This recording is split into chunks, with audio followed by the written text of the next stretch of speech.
فإنما شفاء العي السؤال. Sesungguhnya obat dari ketidaktahuan adalah bertanya. Tapi Ustaz, kita lanjutkan sesi tanya jawab kita.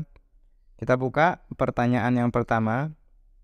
Ustaz, izin bertanya. Silakan. Ustaz, ana memiliki seorang ayah yang mana ayah ana memberikan persyaratan kepada calon suami untuk melakukan tes bebas penyakit AIDS terlebih dahulu sebelum melamar kepada ana. Nah, apakah hal ini dibenarkan dan diperbolehkan oleh syariat, Ustaz? Terima kasih. Baik, terkait dengan pertanyaan apakah persyaratan yang demikian dibolehkan atau tidak, maka menurut para ulama persyaratan yang demikian itu diperbolehkan. Karena apa? Karena orang yang melakukan satu akad, maka ia berhak mengajukan persyaratan untuk kemaslahatannya atau kemaslahatan orang yang ia wakili. Hal ini dengan catatan bahwa di dalam persyaratan tersebut tidaklah bertentangan dengan syariat agama Islam. Karena Rasulullah SAW bersabda, setiap muslim itu tergantung kepada persyaratan di antara mereka, kecuali persyaratan yang mengharamkan yang halal dan menghalalkan yang haram.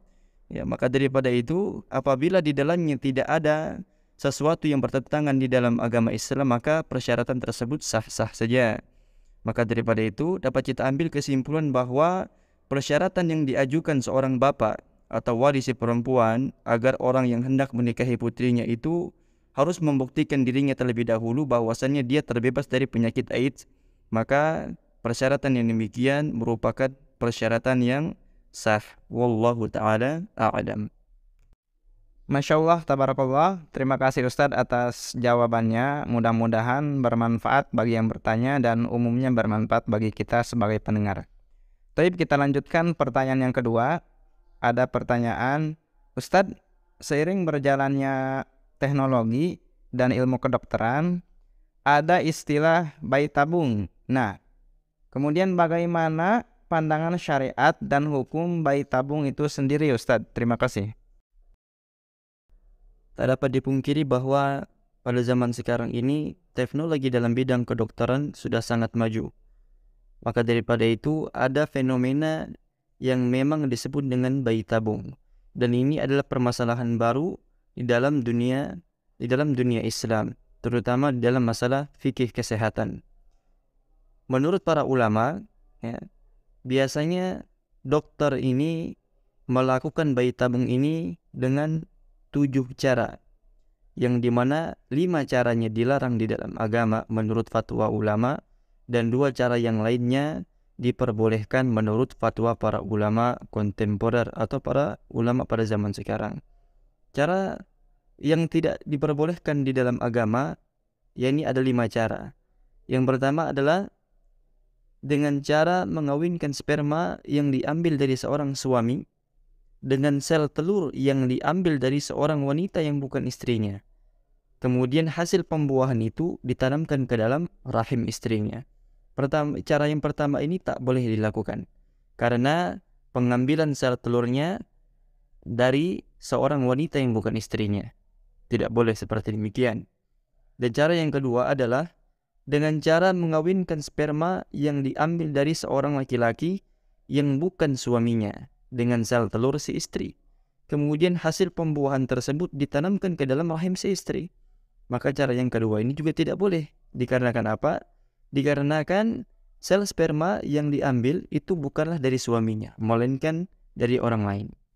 Dan cara yang ketiga, yakni dengan cara pembuahan sperma dan sel telur seorang suami dan istri yang dilakukan di luar, tidak di dalam rahim. Maksudnya pembuahan ini dilakukan dan diproses di laboratorium. Kemudian hasil dari proses laboratorium tersebut, ya, pembuahannya itu ditanamkan ke dalam rahim wanita yang lain. Maka hal yang seperti ini juga menurut para ulama kontemporer tidak diperbolehkan. Adapun cara yang keempat, yakni dengan cara melakukan pembuahan laboratorium antara sperma dan sel telur dari lelaki asing dan perempuan asing. Maksudnya apa? maksudnya sperma dan sel telur yang bukan milik pasangan suami istri yang nanti hasilnya akan ditanamkan dalam rahim istri tersebut. Maka ya, dalam masalah ini kata para ulama juga tidak boleh dilakukan, karena sel telur dan kemudian juga sel sperma ini bukan dari orang yang suami istri, seperti demikian.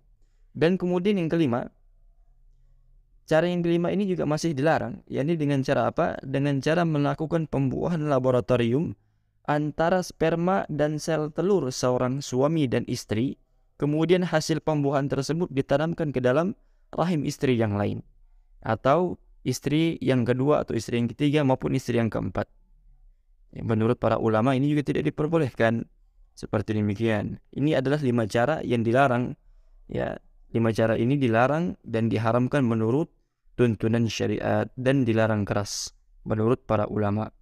Adapun 2 cara selanjutnya, ini adalah 2 cara yang diperbolehkan, yakni dengan cara mengambil sperma suami dan sel telur istrinya, lalu pembuahan ini dilakukan di luar, dan setelah dilakukan pembuahan di luar dan kemudian ditanamkanlah di rahim si istri. Nah, ini diperbolehkan karena sel sperma diambil daripada sang suami dan kemudian sel telur juga diambil daripada sang istri. Ya, ini adalah cara yang pertama yang diperbolehkan. Dan cara yang kedua yang diperbolehkan adalah dengan cara mengambil benih sperma seorang suami, kemudian disuntikkan ke tempat yang sesuai di vagina istrinya atau di rahimnya, sehingga proses pembuahannya terjadi di dalam rahim istrinya. Nah, ini juga boleh, karena sel sperma yang diambil merupakan sel sperma sang suami, dan kemudian sel-sel sperma tersebut disuntikkan ke dalam rahim sang istri, dan kemudian pembuahannya telah terjadi di dalam rahim si istri. Ya, maka daripada itu, berdasarkan kedua cara ini, Dewan Fikih berpandangan bahwa maksudnya Dewan Fikih di sini adalah sebuah organisasi yang di dalamnya ada ulama yang memberikan fatwa. Beliau mengatakan atau mereka mengatakan tidak mengapa menggunakan kedua cara yang diperbolehkan ini, karena memang dibutuhkan, asalkan dengan tetap menegaskan perlunya mengambil sikap hati-hati sebagai mestinya. Wallahu ta'ala a'lam.